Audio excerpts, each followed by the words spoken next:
আমার ছেলে এখন ফ্রেঞ্চ ফ্রাইজ রান্না করছে। আমাকে কিছু বলেনি, এসে দেখি আলু কাটা হয়ে গেছে। একা একা ইউটিউব থেকে রেসিপি করেছে।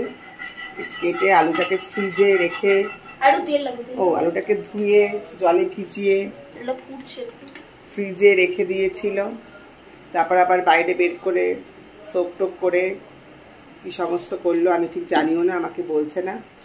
এবারে ছাকাটাকা খেলে আমি রেসপন্সিবল নই, কারণ এখন এক্সাম চলছে। যেহেতু আগামীকালকে ওর ফেভারিট সাবজেক্ট লিটারেচারের এক্সাম, ও খুব টেনশন লেস আছে একদম।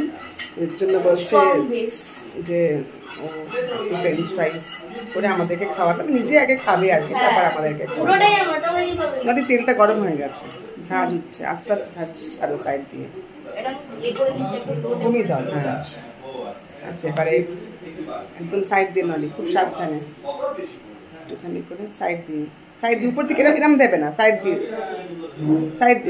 আমি একবার দিয়ে দেখাই। অনেকটা হয়ে এসেছে, রাইস প্রায় রেড হয়ে গেছে। যাক, আমার আর চিন্তা নেই, আমার ছেলেকে এবার থেকে রান্নাটা দায়িত্ব দিয়ে দেবো, ভালো আমায় করে খাওয়াবে।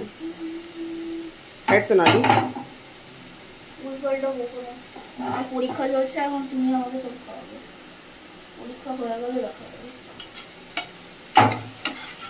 এটা আমার একটা মিল করার ইচ্ছা ছিল, সাথে এইটার সাথে সাইডে একটা ডিমের ভুজিয়া।